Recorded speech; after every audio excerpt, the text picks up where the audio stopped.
हाँ, मैंने पूछा है कि जब हम स्पिरिचुअल होते हैं तब गुरुजी हमारे जीवन में आते हैं कि गुरुजी मिलते हैं तब हम स्पिरिचुअल बनते हैं। बिकॉज माय एक्सपीरियंस, मैं तो कोई स्पिरिचुअल थी नहीं, मैं तो आपके हम्म। थ्रू गई। और पता नहीं फिर निकलते गए चलते गए ऐसा हुआ। इसके लिए that question comes in my mind कि हाउ इट हम्म। वर्क्स। और दूसरा मैंने कहीं पे पढ़ा था कि जैसे आपको इनिशिएशन दिया जाता है उस तरह के हम्म। आपको एक्सपीरियंस डिफरेंट प्लेसेस पे होते हैं। जैसे आप मंदिर में जाते हो या रिलीजियस प्लेस पे जाते हो या कहीं स्पिरिचुअल प्लेस पे जाते हो, तो आपके hmm. Experience it's according to how you are initiated. So I want to hmm. Know कि हमारे यहाँ पे जो इनिशिएशन हुआ है तो हमें किस तरह के एक्सपीरियंस होने चाहिए। थोड़े बहुत हुए हैं but I don't know actually, so that's why. You want to answer start. देखो, एक्चुअली जो पहला प्रश्न है कि गुरु मिलने के बाद स्पिरिचुअलिटी शुरू होती है कि हम स्पिरिचुअल होते हैं इसलिए गुरु मिलता है। तो सबसे पहले तो हमारी जर्नी जन्मों जन्म की है, तो बिना तपस्या किए तो गुरु मिलते ही नहीं है। तो कोई ना कोई जन्मों की तपस्या, हमारे सत्कर्मों की एफडी इतनी इकट्ठा होती है, तब जाके समय आने पे प्रकृति गुरु से हमारा मिलन कराती है। तो स्पिरिचुअल जर्नी जो हमारी पहले से चल रही है, उस जर्नी को मोमेंटम गुरु मिलने के बाद मिलता है।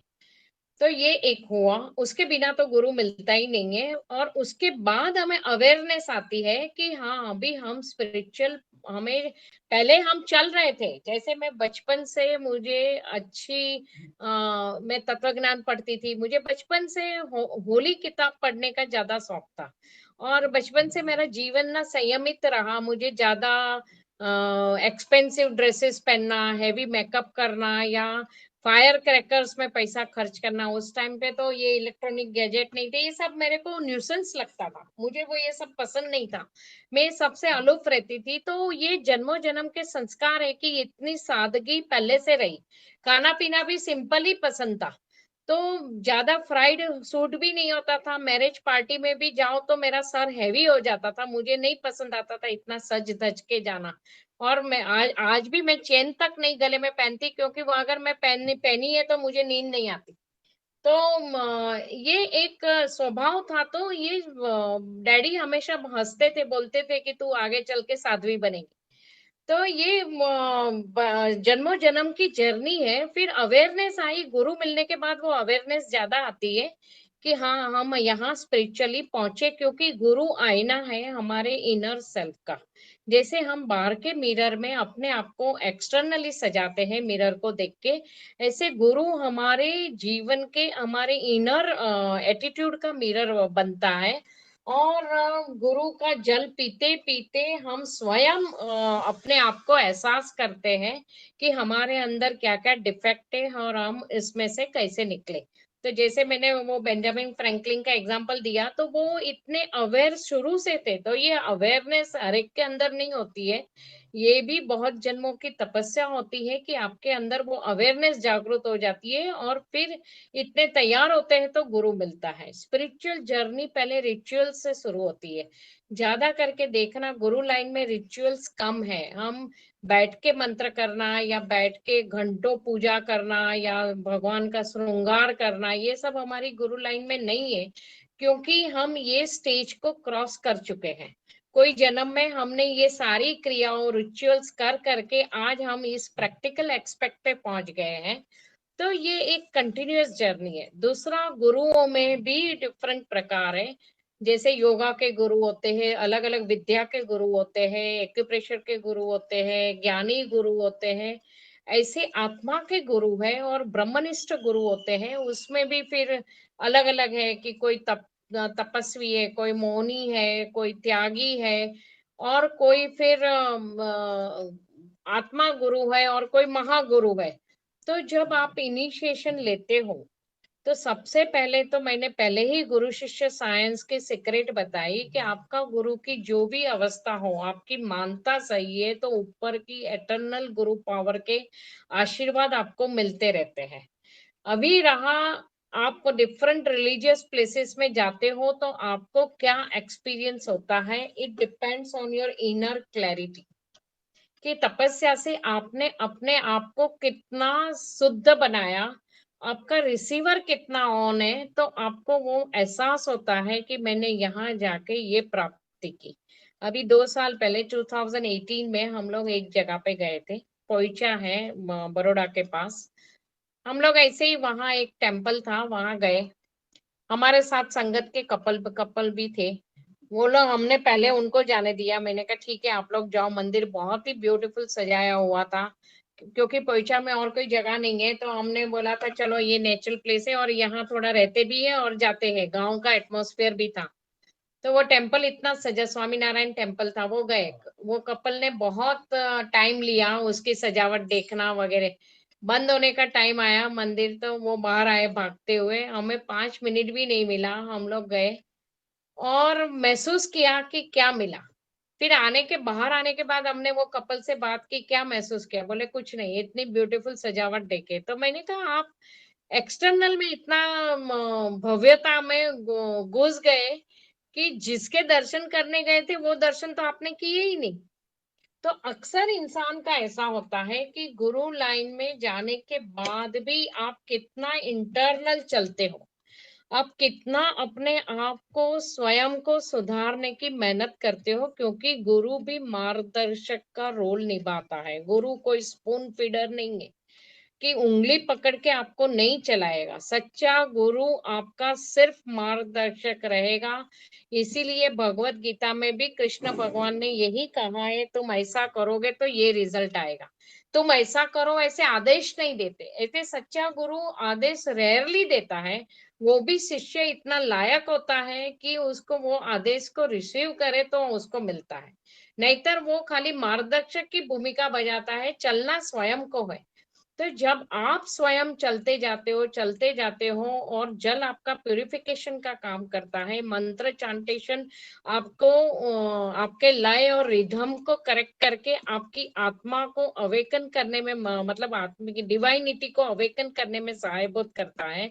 तो फिर आपका रिसीवर ऑन है, तो आप जिस जगह पे गए वहां के वाइब्रेशन आप रिसीव करते हो। और फिर आपको महसूस होता है कि आज मुझे ये प्राप्त हुआ, मैंने ये प्राप्त किया। कभी कभी कुछ समय के बाद एहसास होता है कि आपने क्या प्राप्त किया। अभी मैंने इसका एक प्रैक्टिकल एग्जांपल बताऊं तो मैंने बहुत सा टाइम पहले एक जिक्र किया था कि जैसे मेरे पहले वाले गुरु योगानंद जी थे, तो उनका नाम यंग में साधना करते थे तो मुकुंद था। उनके गुरु कलकत्ता से आ रहे थे, तो उनके गुरु की आदत थी वो कोई टेलीग्राम वगैरह नहीं भेजते थे, वो टेलीपैथी संदेश भेजते थे, क्योंकि वो चाहते थे उनके बच्चे टेलीपैथी में इतना आगे बढ़े, वो ऐसे ही मतलब गुरु से इतना अट्यून हो कि गुरु के मैसेज को समझ पाए। तो फिर भी कुछ बच्चे नए थे, तो उन्होंने क्रिया की, उन्होंने पहले वहां से टेलीग्राम भेजा कि मैं आज की ट्रेन में सुबह 8 बजे दक्षिण मतलब कलकत्ता आ रहा हूँ। वो कहीं बारगांव गए थे। तो सारे शिष्य तैयार होके गुरु को रिसीव करने स्टेशन जाने की तैयारी करने लगे। मुकुंद ध्यान में बैठे थे। उन्होंने उनको हड़बड़ाया, बोले चल मुकुंद जल्दी चल, गुरु जी की ट्रेन आ रही है, हमें रिसीव करने जाना है। तो वो एकदम शांति से बैठे रहे, बोले नहीं, मेरे को आज सिग्नल नहीं मिल रहा है, वो नहीं आ रहे। तो ये बोले कि सब लोग भागे, बोले टेलीग्राम आया और ये बोलता है सिग्नल नहीं मिला। वो भागे, 1 घंटा 2 घंटा वेट किया, ट्रेन आ गई, गुरुजी नहीं आए। वापस आए वो निराश होके। दूसरे दिन सुबह मुकुंद ने बोला चलो चलो जल्दी जल्दी, आज गुरुजी आ रहे हैं। बोले अरे कल टेलीग्राम था, कल का संदेश था, कल नहीं आया, आज तेरे को कैसे टेलीग्राम आ गया? बोले मेरे को इंटरनल टेलीग्राम आया कि मैं पहुंच रहा हूँ।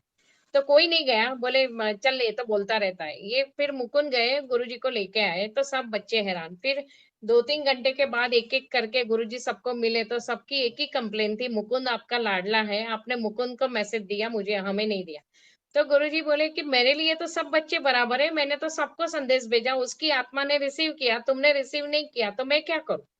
मतलब तुम, उसका अट्यूनमेंट इतना था, उसने रिसीव कर दिया। तो ऐसे ही होता है कभी कभी कोई व्यक्ति इतना, जैसे हम बोलते हैं साइकिक रीडर, फॉरेन में ये शब्द बहुत फेमस है, साइकिक रीडर। मतलब क्या, वो लोग कॉस्मोस में बनती घटनाओं को एडवांस में देख लेते हैं और फिर उसको प्रेडिक्ट करते हैं। तो वो प्रोफेट से रूप में फेमस हो जाते हैं, या साइकिक रीड करते हैं। तो वो बोलते हैं कि हमें ये सिद्धि कहाँ से मिली हमें नहीं मालूम, अपने आप वो सिद्धि अवेकन हो गई। तो ये अपने आप नहीं होता है, बहुत जन्मों की साधना से होता है। तो आप जहां तीर्थ यात्रा करते हो, उसके लिए मैं एक सिंपल स्टोरी सुनाती हूँ कि एक बार कुछ लोग यात्रा करने जा रहे थे, तो वो संत एकनाथ के पास गए, बोले हमने यात्रा का प्रोग्राम बनाया है, एकनाथ जी आप भी चलिए। वो लोग इस आशा से गए थे कि वो संत का समागम होगा, हम भी आनंद लेंगे, वो भी यात्रा का आनंद लेंगे। एकनाथ जी तो उनको समझाना चाहते थे तीर्थ यात्रा का महत्व, तो उन्होंने तुमड़ी दी, तुमड़ी यानी कि दूधी। तो वो जानते थे एकनाथ जी, उन्होंने एक दूधी दी, बोले आप जहां जहां तीर्थ यात्रा करो वहां वहां इस तुमड़ी को भी दर्शन कराना, उसको भी स्नान कराना, जो जो पवित्र नदी में गंगा जमुना आप स्नान करते हो उसको भी डुबकियां लगाना, फिर यात्रा करके मेरे को मिलो। तो सारे ग्रुप यात्रा करके आया, तो फिर एकनाथ जी के पास गए, बोले एकनाथ जी, बोले तुमड़ी को सब कराया दर्शन और स्नान? बोले हाँ हाँ कराया हमने। फिर एकनाथ जी ने तुमड़ी को काटा और सबको एक एक पीस खाने को दिया, तो सबने खा के थूक दिया, बिकॉज वो बहुत कड़वी थी। तो बोले इतना यात्रा की, इतना स्नान किया, फिर भी इसकी कड़वाहट नहीं गई। तो ये लोग भड़क गए, बोले आप जानते थे ये कड़वी है तो हमें क्यों खिलाया? तो बोले ये एक सिंबोलिज्म है कि आपने इतनी यात्रा की, अंदर से आप कितना बदले। आपने गंगा में डुबकी लगाई, अंदर से आपने कितनी डुबकी लगाई, मतलब आपके अंदर यात्रा के दौरान क्या मंथन चला वो ज्यादा इंपॉर्टेंट है, कितना परसेंटेज आपने इंटरनल यात्रा की। हम जो तीर्थ स्थानों में जाते हैं, वो जो देवी देवता है, हमेशा मैं वहां की किताब खरीदती हूँ कि इसका महात्मा क्या है, फिर पढ़ती हूँ, फिर उनके गुणों की चर्चा करते हैं, फिर हम देखते हैं कि यात्रा करने के बाद हमारे अंदर वो गुण डेवलप हुए कि नहीं हुए। अगर नहीं डेवलप हुए तो हमने क्या रिसीव किया उनका आशीर्वाद? वो तो आशीर्वाद देते हैं कि मेरे जैसा रूप ले लो, मेरे जैसा गुण ले लो। देवी देवता किसको बोलते हैं? They are also after all human being, पर अपने गुणों से वो इतने महान बन गए। तो मैंने बोला स्पिरिचुअल जर्नी मतलब क्या? गुणों का डेवलपमेंट। तो जब तुम तीर्थ यात्रा करते हो तो तुम्हारा अंदर का एंटेना कितना क्लियर है, वो हर तीर्थ यात्रा के बाद कितना पॉजिटिव चेंज आपके अंदर आया, तो वो तीर्थ यात्रा सफल है। और गुरु, मैंने कहा गुरु मार्गदर्शक की भूमिका बजाता है, मतलब ऐसा कुछ नहीं है कि इसका गुरु महान है इसका गुरु महान नहीं है। गुरु गुरु होता है, वो सबको इक्वल आशीर्वाद देता है, खाली अंदर की तपस्या के अनुसार वो आशीर्वाद मल्टीप्लाई होते हैं, नहीं वो आशीर्वाद वेस्ट रिटर्न आ जाता है गुरु के पास। तो नीता, आई थिंक इससे ज्यादा शब्दों में समझाना मेरे लिए डिफिकल्ट है। ये I think it is clear, I have tried to made it very simplified. आप कुछ बोलना ये चाहोगे? जरूर काफी अच्छा है। तो ये बेसिकली ना इंटरनल यात्रा है। हर टाइम हर एक को अपने अंदर झांक के देखना पड़ता है। कुदरत हर एक की लाइफ को अलग शेप करती है, उसमें कर्मिक डिजाइन तो काम करती ही करती है, साथ में वो जो जन्म व्यक्ति स्वयं लेता है, वो स्वयं चूज करके लेता है कि मेरे को फर्दर प्रोग्रेस के लिए ये सब की जरूरत है, ये रिश्तेदार ये लोग सारे मैंने ही चूज किए हैं और ये आते हैं हमारी लाइफ में।